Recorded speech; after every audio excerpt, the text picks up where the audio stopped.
ಎಲ್ಲರಿಗೂ ವೀರು ಕನ್ನಡ ಯೂಟ್ಯೂಬ್ ಚಾನೆಲ್ಗೆ ಆತ್ಮೀಯವಾದ ಸ್ವಾಗತ. ನಾನು ನಿಮ್ಮ ವೀರು ಕನ್ನಡ ಸರ್.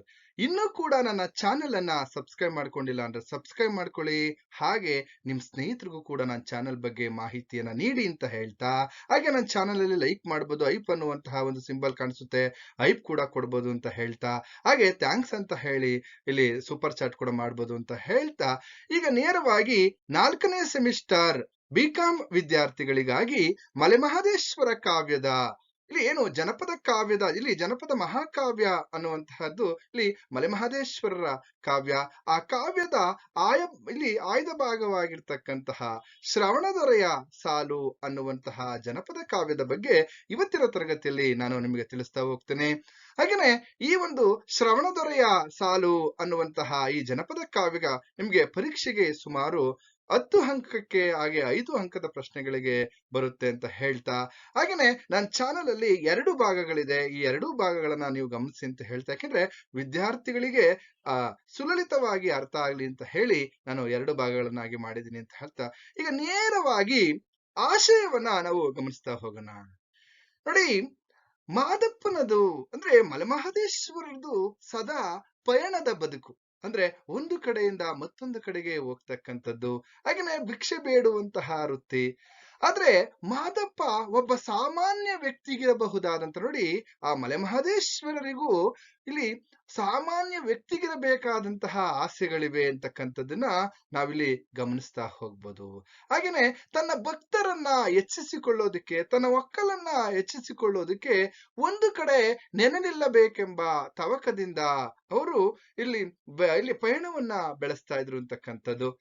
ಹಾಗೇನೆ ಇನ್ನೊಂದ್ ಕಡೆ ಈ ಆಸೆಯಿಂದಲೇ, ಯಾಕೆಂದ್ರೆ ನಾನು ಒಂದು ಕಡೆ ನೆಲೆ ನಿಲ್ಬೇಕಾದ್ರೆ ನನಗೆ ಹೆಚ್ಚು ಒಕ್ಕಲು ಬೇಕು, ನನಗೆ ಹೆಚ್ಚು ಭಕ್ತರು ಬೇಕು ಅಂತ ಹೇಳಿ ಆ ಜನವರ್ಗಗಳ ಇಲ್ಲಿ ಎಲ್ಲೋ ಒಂದ್ ಕಡೆ ಪ್ರಮುಖರಲ್ಲಿ ತನ್ನನ್ನ ಇಲ್ಲಿ ಸುಮಾರು ಜನ ಇರ್ತಾರ, ಅದರಲ್ಲಿ ಪ್ರಮುಖ ವ್ಯಕ್ತಿಗಳನ್ನ ತನ್ನ ಕಡೆಗೆ ಸೆಳೆಯುವಂತಹ ಕೆಲಸವನ್ನ ಮಲೆಮಹದೇಶ್ವರರು ಮಾಡ್ತಾ ಇದ್ರಂತಕ್ಕಂಥದ್ದು.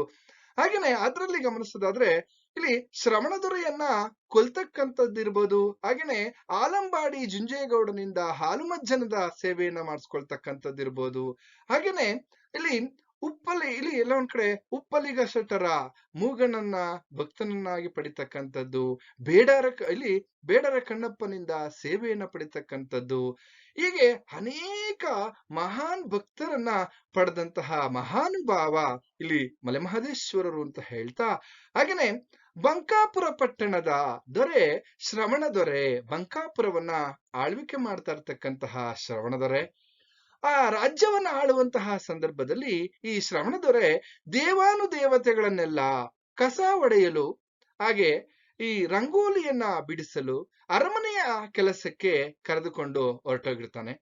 ಹಾಗೇನೆ ಶ್ರೀಮನ್ ನಾರಾಯಣನನ್ನ ಶಕುನವನ್ನ ನೋಡುವುದಕ್ಕೆ, ಬ್ರಹ್ಮದೇವನನ್ನ ಲೆಕ್ಕ ಬರೆಯುವುದಕ್ಕೆ, ಹೀಗೆ ಇದನ್ನ ಗಮನಿಸಿದಂತಹ, ಇದನ್ನ ಮನಗಂಡಂತಹ ಮಲೆಮಹದೇಶ್ವರರು ಆ ಶ್ರವಣನಿಗೆ ಉರಿಚಮ್ಮಾಳಿಗೆಯನ್ನ ಮಾಡಿಸಿ, ಇದರಿಂದ ಕೆಲವೊಂದ್ ಕಡೆ ಆ ಶ್ರವಣ ದೊರೆಯನ್ನ ಆ ಉರಿಚಮ್ಮಾಳಿಗೆಯನ್ನ ಮೆಟ್ಟಿಸಿ ಅವನ ಅಹಂಕಾರವನ್ನ ಇಲ್ಲಿ ಎಲ್ಲ ಒಂದ್ ಕಡೆ ಸದೆ ಬಡೆದು ಅವನನ್ನ ಸಂಹಾರ ಮಾಡ್ತಕ್ಕಂತಹ ಒಂದು ಸನ್ನಿವೇಶವನ್ನ ನಾವು ಈ ಜನಪದ ಕಾವ್ಯ ಅಥವಾ ಶ್ರವಣದೊರೆಯ ಸಾಲು ಅನ್ನುವಂತಹ ಈ ಕಾವ್ಯದಲ್ಲಿ ಗಮನಿಸ್ತಾ ಹೋಗ್ಬೋದು.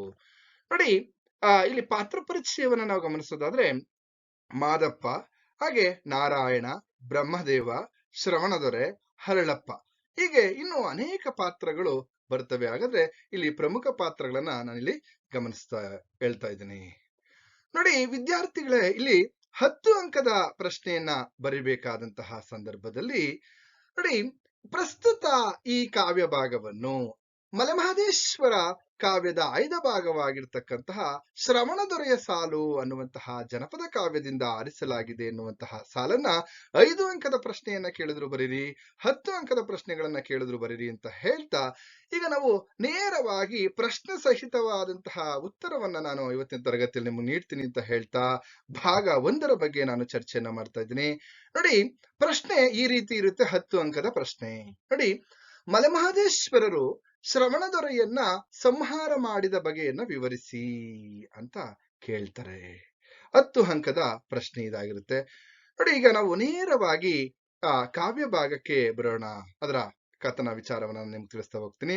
ನೋಡಿ, ಗುರುವೇ ಗುರುಪಾದವೇ ನಮ್ಮ ಅಪ್ಪಾಜಿ, ಅಖಂಡ ಮಹಿಮಾ ಅಲ್ಲಮ ಪ್ರಭು, ಜಗಕ್ಕೆ ಸೂತ್ರಧಾರಿ, ಜಗತ್ತಿಗೆ ಹೊಡೆಯನಾದ, ತಂದೆ ಬೂದಿ ಮುಚ್ಚಿದ ಕೆಂಡ, ಭೂಲೋಕದ ಉದ್ದಂಡ, ಏಳು ಮಲೆಯಲ್ಲಿ ಅಥವಾ ಈ ಏಳು ಬೆಟ್ಟದ ಹೊಡೆಯ ಅಪ್ಪ ಮಾದಪ್ಪ ಇಲ್ಲಿ ಏಳು ಬೆಟ್ಟದ ಮೇಲೆ ಕುಳಿತಿದ್ದಾರೆ. ಈ ಕುಳಿದಿರ್ತಕ್ಕಂತಹ ಸಂದರ್ಭದಲ್ಲಿ ಮಾದೇವ 5 ಜನ ಋಷಿಗಳನ್ನ ಪಡೆದುಕೊಂಡು ಏಳುಮಲೆ ಕೈಲಾಸದಲ್ಲಿ ಕಲಿಯನ್ನ ಕಟ್ಟಿ ಆಳ್ಬೇಕು ಅಂದ್ಕೊಂಡು ಮಹಾದೇವ ಯೋಚಿಸ್ತಾ ಇದ್ದಾರೆ. ಮಲೆ ಮಹದೇಶ್ವರರು ಇಲ್ಲಿ ಯೋಚನೆ ಮಾಡ್ತಾ ಕುಂತಿರ್ತಕ್ಕಂಥ ಸಂದರ್ಭ.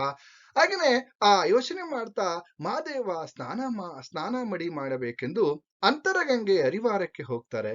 ಹೋಗಿ ಎಷ್ಟೊತ್ತಿಗೆ ಅಂತರಗಂಗೆ ಹರಿವಾರಕ್ಕೆ ಹೋಗ್ತಾರಂತೆ ಅಂದ್ರೆ ರಾತ್ರಿ 12 ಗಂಟೆಗೆ ಹೊತ್ತಿನಲ್ಲಿ ಮಹಾದೇವ ಸ್ನಾನ ಮಡಿಗೆ ಹೋಗ್ತಾರಂತೆ.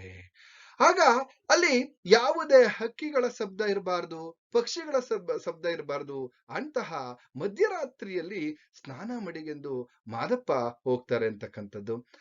ಹೋಗುವಂತಹ ಸಮಯದ ಸ್ನಾನ ಮಡಿಯನ್ನ ಮಾಡಿಕೊಂಡು ಮಹಾದೇವ ಏಳುಮಲೆ ಕೈಲಾಸದಲ್ಲಿ ಕುಳಿತು, ಏಳುಮಲೆ ಇಲ್ಲಿ ಕೈಲಾಸದಲ್ಲಿ ಕುಳಿತುಕೊಂಡಿದ್ದಾರೆ. ಕುಳಿತುಕೊಂಡು ಅಪ್ಪ ಮಾದಪ್ಪ, ನಾನು ಒಕ್ಲು ಪಡಿಬೇಕು, ನನ್ನ ಭಕ್ತರನ್ನ ಪಡ್ಕೋಬೇಕು ಅಂತ ಹೇಳಿ ಆನೆದಿಂಬದ ಮಲೆಗೆ ಅಂದ್ರೆ ಆನೆದಿಂಬದ ಬೆಟ್ಟಕ್ಕೆ ಬಂದು ಕುಳಿತುಕೊಂಡಿದ್ದಾರೆ. ಆನೆದಿಂಬದ ಬೆಟ್ಟದಲ್ಲಿ ಎಲ್ಲ ಒಂದ್ ಕಡೆ ಚಿಕ್ಕಲ್ಲಾಳ, ಹಾಗೇನೆ ಇಲ್ಲಿ ದೊಡ್ಡಲ್ಲಾಳ ಅಂತಕ್ಕಂತಹ ಅದನ್ನ ಕಡಿದು ಅವರು ಕಂಬದ ಬೋಳಿಯ ಮೇಲೆ ನಿಂತ್ಕೊಂಡು, ಆನೆದಿಂಬದ ಮಲೆ ಅಂದ್ರೆ ಬೆಟ್ಟದ ಮೇಲೆ ಬಂದು ಕಂಬದ ಬೋಳಿಯ ಮೇಲೆ ನಿಂತ್ಕೊಂಡು ನೋಡ್ತಾ ಇದ್ದಾರೆ. ಇಡೀ ಮೈಸೂರು ದೇಶವನ್ನ, ಇಡೀ ಮೈಸೂರು ಮಲೆನಾಡನ್ನ ನೋಡ್ತಾ ಇದ್ದಾರೆ. ಯಾವ ಗ್ರಾಮ ದೇವತೆಗಳು ಕಾಣಿಸ್ತಾ ಇಲ್ಲ. ಕಂಬದ ಬೋಳಿ ಮೇಲೆ ನಿಂತ್ಕೊಂಡು ನೋಡ್ತಾ ಇರ್ತಕ್ಕಂತಹ ಮಾದಪ್ಪ ನೋಡ್ತಾ ಇರ್ತಕ್ಕಂಥ ಸಂದರ್ಭದಲ್ಲಿ ಯಾವ ಗ್ರಾಮದಲ್ಲೂ ಗ್ರಾಮ ದೇವತೆಗಳು ಕಾಣಿಸ್ತಾ ಇಲ್ಲ. ಹಾಗೇನೆ ಎಲ್ಲಾ ದೇವತೆಗಳು ಎಲ್ಲೋದ್ರು ಅಂತ ಮಾದಪ್ಪ ಯೋಚನೆ ಮಾಡ್ತಾ ಇರ್ತಕ್ಕಂಥ ಸಂದರ್ಭದಲ್ಲಿ ಹಾಗೇನೆ ಮಾದಪ್ಪ ಇಲ್ಲಿ ಇನ್ನೊಂದು ಪ್ರಶ್ನೆಯನ್ನ ನಿಮ್ಗೆ ಕೇಳ್ತಾರೆ. ಅದಕ್ಕೆ ಮುಂಚೆ ನೋಡಿ, ಈಗ ಮುಂದುವರೆದಂತೆ ಮಲೆಮಹದೇಶ್ವರರು ಬಂಕಾಪುರಕ್ಕೆ ಬಂದ ಸಂದರ್ಭ ಅಂತಕ್ಕಂಥದ್ದನ್ನ ಕೇಳ್ತಾರೆ. ಹಾಗೇನೆ ಶ್ರವಣದೊರೆಯ ರಾಜ್ಯವಾದ ಬಂಕಾಪುರಕ್ಕೆ ಬಂದ ಬಗೆ, ಮಲೆಮಹದೇಶ್ವರರು ಶ್ರವಣದೊರೆಯ ಇಲ್ಲಿ ರಾಜ್ಯವಾಗಿರ್ತಕ್ಕಂತಹ ಬಂಕಾಪುರಕ್ಕೆ ಬಂದ ಬಗೆ ಅಂತಕ್ಕಂಥ 5 ಅಂಕದ ಪ್ರಶ್ನೆಗಳನ್ನ ನಿಮ್ಗೆ ಕೇಳ್ಬೋದು. ನೋಡಿ, ಈಗ ಆನೆದಿಂಬದ ಬೆಟ್ಟದ ಮೇಲೆ ಅವರು ಕಂಬದ ಬೋಳಿಯ ಮೇಲೆ ಕುಳಿತು ನೋಡ್ತಾ ಇದ್ದಾರೆ. ಮಾರಿ ಮಸಣಿಗಳಿಲ್ಲ, ಮಾರಿ ದೇವತೆಗಳಿಲ್ಲ, ಮಸಣಿಯರಿಲ್ಲ, ದುರ್ಗಿಯರಿಲ್ಲ, ಚಾಮುಂಡಿಯರಿಲ್ಲ. ಈ ಮೈಸೂರು ದೇಶದಲ್ಲಿ ಎಲ್ಲೋಗಿದ್ದಾರೆ ಅಥವಾ ಯಾವ ಕಾರಾಗೃಹದಲ್ಲಿದ್ದಾರೆ ನೋಡಬೇಕಂದ್ಕೊಂಡು ಮಹದೇಶ್ವರರು ಕಂಬದ ಬೋಳಿಯ ಸೀಮೆಯ ಮೇಲೆ ನಿಂತ್ಕೊಂಡು ದಕ್ಷಿಣ ಭಾಗದ ಕಡೆಗೆ ನೋಡ್ತಾ ಇದ್ದಾರೆ. ದಕ್ಷಿಣ ಭಾಗದ ಕಡೆಗೆ ನೋಡ್ತಾ ಇರತಕ್ಕಂತಹ ಸಂದರ್ಭದಲ್ಲಿ ಅಲ್ಲಿ ಯಾವುದೋ ಒಂದು ಅರಮನೆ ಕಾಣಿಸುತ್ತೆ. ಅರಮನೆಯ ಶಿಖರ ಕಾಣಿಸ್ತದೆ ಮಲೆಮಹದೇಶ್ವರರಿಗೆ. ಆಗ ನಮ್ಮಪ್ಪ ಮಾದಪ್ಪ ಅರಮನೆಯ ಶಿಖರವನ್ನ, ಅರಮನೆಯ ಶಿಖರ ಯಾವುದು ಅಂತ ಅಂದ್ರೆ ಅದೇ ಬಂಕಾಪುರ ರಾಜನಾಗಿರ್ತಕ್ಕಂತಹ ಶ್ರವಣೇಶ್ವರನ ಪಟ್ಟಣ. ಆಗ ಮಹದೇಶ್ವರರು ಪಟ್ಟಣವನ್ನ ನಾನು ನೋಡ್ಬೇಕು, ಪಟ್ಟಣಕ್ಕೆ ನಾನು ಹೋಗ್ಬೇಕು ಅಂತ ಹೇಳಿ ಮಹಾಗುರು ಮಹಾದೇವ ಮುತ್ತಿನ ಜೋಳಿಗೆಗೆ ಧರಿಸಿಕೊಂಡು, ಮಹಾಗುರು ಮಹದೇಶ್ವರರು ಮುತ್ತಿನ ಜೋಳಿಗೆಯನ್ನ ಧರಿಸಿಕೊಂಡು ಹೊರಟವ್ರೆ. ಮುತ್ತಿನ ಜೋಳಿಗೆಯನ್ನು ಧರಿಸಿಕೊಂಡು ಹೊರಟವ್ರೆ. ಕಂಚಿನ ಕಂಸಾಳೆ ಹಿಡಿದುಕೊಂಡು ಭೂಮಿ ಗಾತ್ರದ ದುಂಡಾದ ಕೋಲನ್ನ ಹಿಡಿದುಕೊಂಡು ಮಲೆಮಹದೇಶ್ವರರು ಬಂಕಾಪುರಕ್ಕೆ ಬಂದ್ರು. ಮಲೆಮಹದೇಶ್ವರರು ಬಂಕಾಪುರಕ್ಕೆ ಬಂದು ಮಹಾದೇವ ಇಡೀ ಬಂಕಾಪುರವನ್ನ ನೋಡ್ತಿದ್ದಾರೆ. ಏನು ಇದು ಇಷ್ಟೊಂದು ವಿಶಾಲವಾಗಿದೆಯಲ್ಲ ಈ ಬಂಕಾಪುರ ಅಂತ ಹೇಳಿ ನೋಡ್ತಾ ಇದ್ರೆ ಅದು ಶ್ರವಣದೊರೆಯ ರಾಜ್ಯ ಬಂಕಾಪುರ. ಶ್ರವಣದೊರೆ ಇಲ್ಲಿ ಅರಮನೆಯ ಅಥವಾ ಕೋಟೆಯ ಸುತ್ತ ಅವನೇನ್ ಮಾಡಿದಾನೆ, ತನ್ನ ಅರಮನೆಯ ಸುತ್ತ ಕೋಟೆಯನ್ನ ಕಟ್ಕೊಂಡು ಬಹಳ ಐಶ್ವರ್ಯದಿಂದ ಅವನು ಇದ್ದಾನೆ. ಹಾಗೇನೆ ಶ್ರವಣದೊರೆ ಸಿಂಹಾಸನದ ಮೇಲೆ ಕುಳಿತುಕೊಂಡು ರಾಜ್ಯಭಾರ ಮಾಡುತ್ತಿದ್ದಾನೆ. ಸಕಲ ಸಂಪತ್ತುಗಳಿಂದ ಕೂಡಿರ್ತಕ್ಕಂತಹ ಒಂದು ಪಟ್ಟಣ ಬಂಕಾಪುರ ಪಟ್ಟಣ, ಅದು ಶ್ರವಣದೊರೆಯ ರಾಜ್ಯ. ಅಲ್ಲಿ ರಾಜ್ಯಭಾರವನ್ನ ಮಾಡ್ತಾ ಇದ್ದಾನೆ ಶ್ರವಣದೊರೆ. ನೋಡಿ, ಇಲ್ಲಿ ಇನ್ನೊಂದು ಪ್ರಶ್ನೆ ನಿಮಗೆ ಕೇಳ್ತಾರೆ. ಯಾವ ಯಾವ ಕೆಲಸ, ಇಲ್ಲಿ ನೋಡಿ, ಶ್ರವಣದೊರೆ ದೇವತೆಗಳಿಗೆ ಯಾವ ಯಾವ ಕೆಲಸಗಳನ್ನ ಕೊಟ್ಟಿದ್ದನು ತಿಳಿಸಿದ. ದೇವತೆಗಳಿಗೆ ಏನೇನ್ ಕೆಲಸವನ್ನ ಕೊಟ್ಟಿರ್ತಾನೆ ಶ್ರವಣದೊರೆ ತನ್ನ ಆಸ್ಥಾನದಲ್ಲಿ, ಅರಮನೆಯಲ್ಲಿ ಅಂತಕ್ಕಂಥ ಪ್ರಶ್ನೆಯನ್ನ ಕೇಳ್ತಾರೆ ನಿಮ್ಗೆ. ನೋಡಿ, ಅದು ಯಾವ ರೀತಿ ಅಂದ್ರೆ ಬಂಕಾಪುರದಲ್ಲಿ ಈ ಶ್ರವಣದೊರೆ ಆ ದೇವಾನುದೇವತೆಗಳಿಗೆ ಯಾವ ರೀತಿ ಕೆಲಸ ಕೊಟ್ಟಿದ್ದಾನೆ ಅಂತ ನಾವು ಗಮನಿಸೋದಾದ್ರೆ, ಈ ಬಂಕಾಪುರದಲ್ಲಿ ಶ್ರವಣದೊರೆ ರಾಜ್ಯಭಾರ ಮಾಡ್ತಾ ಇದ್ದಾನೆ, ಹಾಗೂ ದೇವತೆಗಳಿಗೆ ಅನೇಕ ಬಗೆಯ ಕೆಲಸಗಳನ್ನ ಕೊಟ್ಟಿದ್ದಾನೆ. ಅಂದ್ರೆ ದೇವತೆಗಳನ್ನು ಕೂಡ ಶಿಕ್ಷಿಸುವಂತಹ, ಅವ್ರಿಗೆ ಕೆಲಸವನ್ನ ಕೊಟ್ಟಿರ್ತಕ್ಕಂತಹ ಒಬ್ಬ ರಾಜ ಅಂತಕ್ಕಂಥ ನಾವಿಲ್ಲಿ ದೊರೆ ಅಂತಕ್ಕಂಥದ್ದನ್ನ ಗಮನಿಸ್ತಾ ಹೋಗ್ಬೋದು. ಅದಾದ್ಮೇಲೆ ನೋಡಿ, ನಾರಾಯಣನನ್ನ, ಶ್ರೀಮಾನ್ ನಾರಾಯಣನನ್ನ ಶಕುನ ನೋಡುವುದಕ್ಕೆ, ಇಲ್ಲಿ ಶಕುನವನ್ನ ಅಥವಾ ಜ್ಯೋತಿಷ್ಯವನ್ನ ನೋಡೋದಕ್ಕೆ, ಶಕುನವನ್ನ ನೋಡೋದಕ್ಕೆ ಅವನು ಆ ಕೆಲಸವನ್ನ ನಿರ್ವಹಿಸಿದ್ದಾನೆ.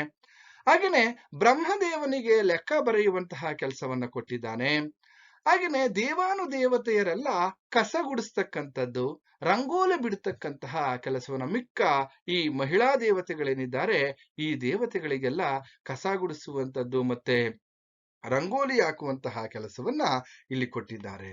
ಹಾಗೇನೆ ಇಲ್ಲಿ ಛಾಯಾದೇವಿಯ ಮಗನಾಗಿರ್ತಕ್ಕಂತಹ ಶನೇಶ್ವರರ ಮುಖವನ್ನ ಕಪ್ಪು ಕಸ್ತೂರಿ ಇವನ ಮುಖ ನೋಡಬಾರದು ಅಂತ ಹೇಳಿ ಶ್ರವಣದೊರೆ ತನ್ನ ಸಿಂಹಾಸನದ ಕೆಳಗೆ ಮಕಾಡೆಯಾಗಿ ಮಲಗಿಸಿಕೊಂಡು ಶನಿಮಾತ್ಮನ ಬೆನ್ನಿನ ಮೇಲೆ ಕಾಲಿಟ್ಕೊಂಡು ರಾಜ್ಯ ಆಳ್ತಾ ಇದ್ದಾನೆ ಶ್ರವಣದೊರೆ. ಅಂದ್ರೆ ಶನಿದೇವರನ್ನ ಮಕಾಡೆಯಾಗಿ ಮಲಗಿಸಿ ಬೆನ್ನಿನ ಮೇಲೆ ತನ್ನ ಸಿಂಹಾಸನವನ್ನ ಹಾಕೊಂಡು ಕುಳಿತುಕೊಂಡಿದ್ದಾನೆ ಅಂತಕ್ಕಂಥದ್ದು. ಆ ರೀತಿ ಇಲ್ಲಿ ರಾಜ್ಯವನ್ನ ಆಳ್ತಾ ಇದ್ದಾನೆ.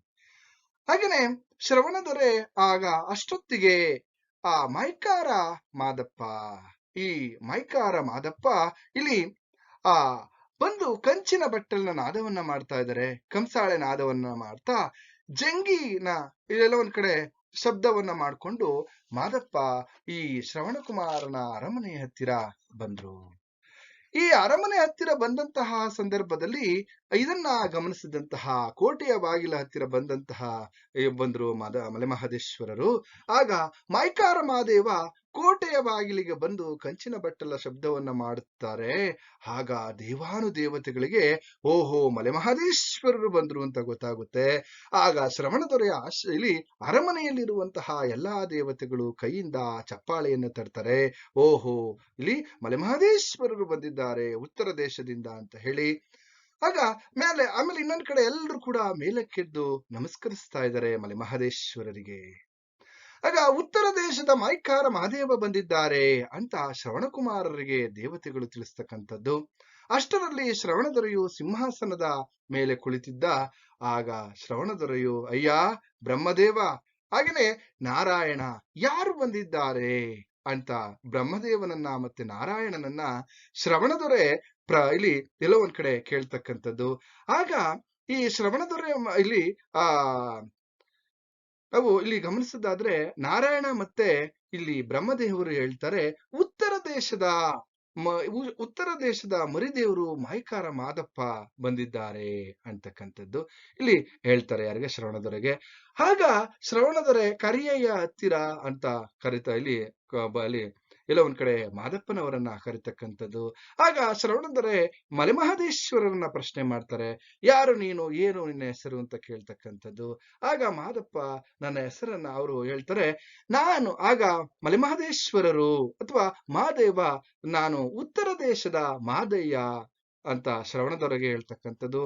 ಆಗ ಶ್ರವಣದೊರೆ ಕೇಳಿಸ್ಕೊಂಡ್ರು ಕೂಡ, ಮಾದಯ್ಯ ಅಂತ ಕೇಳಿಸ್ಕೊಂಡ್ರು ಕೂಡ ಅವನು ತನ್ನ ಅಹಂಕಾರದಿಂದ ಶ್ರವಣದೊರೆ ಇಲ್ಲಿ ಎಲ್ಲ ಒಂದ್ ಕಡೆ ನೀನು ಮಾದಾರಿಯೋ ಅಂತ 5 ಸಾರಿ ಕೇಳ್ತಾನೆ. ಆಗ ಮಾದಯ್ಯ ಆಯ್ತಪ್ಪ ನಾನು ಮಾದಾರಿಯೇ ಎನ್ನುತ್ತಾರೆ. ಆಗ ಶ್ರವಣದೊರೆ ಈ ಮಾದೇವನಿಗೆ, ನೀನು ನನಗೆ ಅಂದರೆ ನನ್ನ ಕಾಲಿಗೆ ತಕ್ಕ ಹಾಗೆ ಚಮ್ಮಾಳಿಗೆಯನ್ನ ಮಾಡಿಕೊಡ್ಬೇಕು. ಈ ಮಾದಾರಿ ಅನ್ನುವಂತಹದ್ದು ಏನಪ್ಪಾ ಅಂದ್ರೆ ಈ ಚಪ್ಪಲಿಯನ್ನ ಮಾಡ್ತಕ್ಕಂತಹ ಒಂದು ಜನಾಂಗ ಅಂತಕ್ಕಂಥದ್ದು ನಾವಿಲ್ಲಿ ಗಮನಿಸ್ತಾ ಹೋಗ್ಬೋದು. ಹಾಗಾದ್ರೆ ಈ ಮಾದಾರಿಯೋ ಹಾಗಾದ್ರೆ ನನಗೆ ಚಮ್ಮಾಳಿಗೆ ಅಂತಂದ್ರೆ ಚಪ್ಪಲಿ ಅಥವಾ ಪಾದರಕ್ಷೆಯನ್ನ ನೀನು ಮಾಡ್ಕೊಡ್ಬೇಕು, ಚಮ್ಮಾಳಿಗೆಯನ್ನ ಮಾಡ್ಕೊಡ್ಬೇಕು ಅಂತ ಹೇಳ್ತಾರೆ. ಆಯ್ತು, ಇದೇ ಒಳ್ಳೆ. ಆಗ ಮಲೆಮಹದೇಶ್ವರರು ಯೋಚನೆ ಮಾಡ್ತಾರೆ, ಈಗ ಇದೇ ಒಳ್ಳೆ ಸಮಯ, ಯಾಕೆಂದ್ರೆ ನನ್ನ ದೇವತೆಗಳನ್ನ ಬಿಡುಗಡೆಗೊಳಿಸೋದಕ್ಕೆ ಇದೇ ಸರಿಯಾದ ಸಮಯ ಅಂತ ಹೇಳಿ ಶ್ರವಣದೊರೆಗೆ ಆಯ್ತು, ನಾನು ನಿಮಗೆ ಚಮ್ಮಾಳಿಗೆಯನ್ನ ಮಾಡ್ಕೊಂಬಂದು ಕೊಡ್ತೀನಿ ಅಂತ ಇಲ್ಲಿ ಭಾಷೆಯನ್ನ ಅಥವಾ ಮಾತನ್ನ ಕೊಡ್ತಾರೆ. ಆ ಕೊಟ್ಟಂತಹ ಸಂದರ್ಭದಲ್ಲಿ ಅಂತೂ ಇಂತೂ ಶ್ರವಣದೊರೆ, ನೀವು ಹೇಳಿದ್ದೀರಲ್ಲ, ಹಾಗೆ ಚಮ್ಮಾಳಿಗೆಯನ್ನ ಮಾಡಿಕೊಂಡು ಬರ್ತೇನೆ. ಆದರೆ ನಿಮ್ಮ ಪಾದಗಳ ಈ ಅಳತೆ ನನಗೆ ಬೇಕು, ನಿಮ್ಮ ಪಾದಗಳ ಅಳತೆ ನನಗೆ ಬೇಕು ಅಂತ ಮಲೆಮಹದೇಶ್ವರರು ಶ್ರವಣದೊರೆಯನ್ನ ಕೇಳ್ತಾರೆ. ಆಗ ಶ್ರವಣದೊರೆ ನಾರಾಯಣ ಮತ್ತು ಬ್ರಹ್ಮದೇವರನ್ನ ಕರೆದು ಆ ಪಾದದ ಅಳತೆಯನ್ನ ತೆಗೆದುಕೊಳ್ತಾರೆ. ನಾರಾಯಣ ಮತ್ತು ಬ್ರಹ್ಮದೇವರು ಶ್ರವಣದೊರೆಯ ಪಾದದ ಅಳತೆಯನ್ನ ತೆಗೆದುಕೊಳ್ತಾರೆ. ಆಗ ಮಲೆಮಹದೇಶ್ವರರು ಗಮನಿಸ್ತಾರೆ, ನೋಡಿ, ಅಡ್ಡಳತೆ 6 ಗಜ. ಇಲ್ಲಿ 1 ಗಜ ಅಂತ ಅಂದ್ರೆ 3 ಫೀಟ್ ಅಂದ್ರೆ 3 ಅಡಿ, ಅಂದ್ರೆ 6 ಗಜ ಅಡ್ಡಳತೆ. ಹಾಗೇನೆ ಉದ್ದಳತೆ 12 ಗಜ ಅಳತೆಯನ್ನ ಮಾಡ್ಕೊಂಡ್ರು. ನಂತರ ಮಾದಯ್ಯ ನಾಳೆ ಬರುವ ಶನಿವಾರ, ನೋಡಿ ಮಲೆಮಹದೇಶ್ವರರು ಇಲ್ಲಿ ಶ್ರವಣದೊರೆಗೆ ಹೇಳ್ತಾ ಇದ್ದಾರೆ, ಏನು ಶ್ರವಣದೊರೆ, ನನಗೆ ಚಮ್ಮಾಳಿಗೆಯನ್ನ ಮಾಡ್ಕೊಂಬಾ, ನನಗೆ ಪಾದರಕ್ಷೆಯನ್ನ ಮಾಡ್ಕೊಂಬಾ ಅಂತ ಹೇಳಿದಾಗ, ನಾಳೆ ಬರುವ ಶನಿವಾರ ಉಟ್ಟಾರೆಯ ಮೇಲೆ ಚಮ್ಮಾಳಿಗೆಯನ್ನ ಮೆಟ್ಟಿಸ್ತೀನಿ, ಧೈರ್ಯವಾಗಿರಿ ದೊರೆ ಅಂತ ಹೇಳಿ ಆ ಮಾದಯ್ಯ ಇಲ್ಲಿ ಶ್ರವಣ ಮಹಾತ್ಮನ ಇಲ್ಲಿ ಎಲ್ಲೋ ಒಂದ್ ಕಡೆ ಆಶೀರ್ವಾದವನ್ನ ಪಡ್ಕೊಂಡು ಅಲ್ಲಿ ಹೊರಟ್ರು. ಚಮ್ಮಾಳಿಗೆಯನ್ನ ಮಾಡಿಸೋದಕ್ಕೆ ಹೊರಡ್ತಾ ಇದ್ದಾರೆ. ನೋಡಿ, ಇಲ್ಲಿ ಇನ್ನೊಂದು ಪ್ರಶ್ನೆಯನ್ನು ನಿಮಗೆ ಕೇಳ್ತಾರೆ. ನೋಡಿ, ತವಸರೆ ಬೆಟ್ಟ, ತವಸರೆ ಬೆಟ್ಟ ಅಂತ ನಿಮಗೆ ಒಂದು 5 ಅಂಕಕ್ಕೆ ಕೇಳ್ಬೋದು. ಈಗ ಏನ್ ಮಾಡಿದರೆ, ಸೀದಾ ಇಲ್ಲಿ ಆ ಶ್ರವಣದೊರೆಯ ಅರಮನೆಯಿಂದ ಅಥವಾ ಬಂಕಾಪುರದಿಂದ ಮಾದಪ್ಪ ಈಗ ತವಸರೆ ಬೆಟ್ಟಕ್ಕೆ ಬಂದು ಚಮ್ಮಾಳಿಗೆಯನ್ನ ಮಾಡುವುದಕ್ಕೆ ಉಟ್ಟಾರೆ ಕಲ್ಲಿನ ಮೇಲೆ ನಿಂತ್ಕೊಂಡು ಯೋಚನೆ ಮಾಡ್ತಾ ಇದ್ದಾರೆ. ಏನಪ್ಪ ಮಾಡೋದು, ಹೇಗೆ ಈ ಚಮ್ಮಾಳಿಗೆಯನ್ನ ಮಾಡೋದು ಅಥವಾ ಹೇಗ್ ಮಾಡಿಸೋದು ಅಂತ ಯೋಚನೆಯನ್ನ ಮಾಡ್ತಾ ಆ ಉಟ್ಟಾರೆ ಆರೆ ಮೇಲೆ ತಪಸ್ಸನ್ನ ಮಾಡ್ತಾ ಇದ್ದಾರೆ. ನೋಡಿ, ತವಸರೆ ಬೆಟ್ಟದ ಮೇಲೆ ಬಂದು ಎಲ್ಲೋ ಒಂದ್ ಕಡೆ ತಪಸ್ಸನ್ನ ಮಾಡ್ತಾ ಇರ್ತಕ್ಕಂಥದ್ದು ಇಲ್ಲಿ ಮಾಡಿ ತವಸರೆ ಬೆಟ್ಟದಲ್ಲಿ ಪ್ರತಿ ಶ್ರಾವಣದಲ್ಲಿ ಹೇಳ್ತಾರೆ ಈ ಬೆಟ್ಟದ ಬಗ್ಗೆ. ಪ್ರತಿ ಶ್ರಾವಣದಲ್ಲಿ 1 ತಿಂಗಳು ಧೂಪ ಹಾಕ್ತಾರೆ. ಭಕ್ತರು ಇಲ್ಲಿಗೆ ಬಂದು ಶ್ರಾವಣ ಮಾಸದಲ್ಲಿ 1 ತಿಂಗಳು ಧೂಪ ಹಾಕ್ತಾರೆ. ಇಲ್ಲಿಗೆ ಮಲೆಮಹದೇಶ್ವರ ಬಂದು ವರ ಕೊಡ್ತಾರೆ ಎನ್ನುವಂತಹ ಒಂದು ನಂಬಿಕೆ ಆ ಇಲ್ಲಿ ತವಸರೆ ಬೆಟ್ಟದಲ್ಲಿ ಇರ್ತಕ್ಕಂತಹ ಭಕ್ತರಿಗೆ. ಯಾಕೆಂದ್ರೆ ಪ್ರತಿ ವರ್ಷಕ್ಕೆ 1 ಸಾರಿ ಶ್ರಾವಣ ಮಾಸದಲ್ಲಿ ಬಂದು ಇಲ್ಲಿ ಮಲೆಮಹದೇಶ್ವರರು ಎಲ್ಲ ಒಂದ್ ಕಡೆ ವರ ಕೊಡ್ತಾರೆ ಎನ್ನುವಂತಹ ಒಂದು ನಂಬಿಕೆ ಜನಮಾನಸದಲ್ಲಿ ಮನೆ ಮಾಡಿರ್ತಕ್ಕಂಥದ್ದನ್ನ ನಾವು ಗಮನಿಸ್ತಾ ಹೋಗ್ಬೋದು. ಹಾಗೇನೆ ಮಾದಪ್ಪ ತವಸರೆ ಬೆಟ್ಟದಲ್ಲಿ ಇಲ್ಲಿ ಯೋಗವಾಗಿ ತಪಸ್ಸನ್ನ ಮಾಡಿ ನಂತರ ಕಲ್ಯಾಣ ಪಟ್ಟದಲ್ಲಿ ಬಸವಣ್ಣನವರಿಗೆ ಚಮ್ಮಾಳಿಗೆಯನ್ನ ಮಾಡಿದರಲ್ಲ, ಅರಳಪ್ಪನವರ ಬಳಿ ಬರ್ತಕ್ಕಂಥದ್ದು.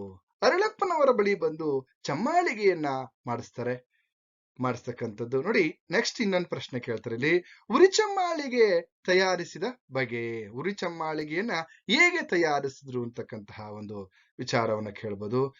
ನೋಡಿ, ಆಗ ಉರಿಚಮ್ಮಾಳಿಗೆ ಹೇಗಿತ್ತೆಂದರೆ 3 ಕಂಡುಗ ಅರಗು ಅಂದ್ರೆ ಮೇಣ, 3 ಕಂಡುಗ ಮೇಣ, 3 ಕಂಡುಗ ಬೆಂಕಿಯನ್ನ ಹಾಕಿ ಆ ಚಮ್ಮಾಳಿಗೆ ಒಳಗೆ ತುಂಬಿ ಇಲ್ಲಿ ಆ ಚಮ್ಮಾಳಿಗೆಗೆ ಅಗ್ನಿದೇವನು ಕಾವನ್ನ ಕೊಡ್ತಾ ಇದ್ದಾನೆ, ಬಿಸಿ ಮಾಡ್ತಾ ಇದ್ದಾನೆ.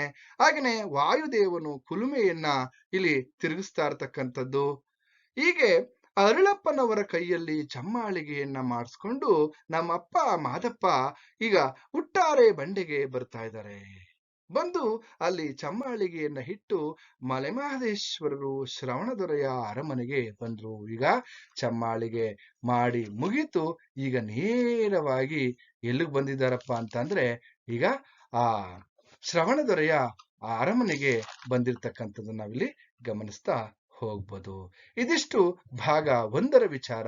ಭಾಗ 2ರ ವಿಚಾರದಲ್ಲಿ ಇನ್ನೂ ಅನೇಕ ವಿಚಾರಗಳನ್ನ, ಹೇಗೆ ಆ ಚಮ್ಮಾಳಿಗೆಯನ್ನ ಮೆಟ್ಟಿಸ್ತಾರೆ ಮಲೆಮಹದೇಶ್ವರರು ಶ್ರವಣದೊರೆಗೆ ಅಂತಕ್ಕಂಥದ್ದು, ಹೇಗೆ ಶ್ರವಣದೊರೆಯನ್ನ ಸಂಹಾರ ಮಾಡ್ತಾರೆ ಅಂತಕ್ಕಂತಹ ಒಂದು ವಿಚಾರವನ್ನ ಮುಂದಿನ ತರಗತಿಯಲ್ಲಿ ತಿಳ್ಕೊಳ್ಳೋಣ ಅಂತ ಹೇಳ್ತಾ ಇಲ್ಲಿಗೆ ಈ ತರಗತಿಯನ್ನ ಮುಗಿಸ್ತಾ ಇದ್ದೀನಿ.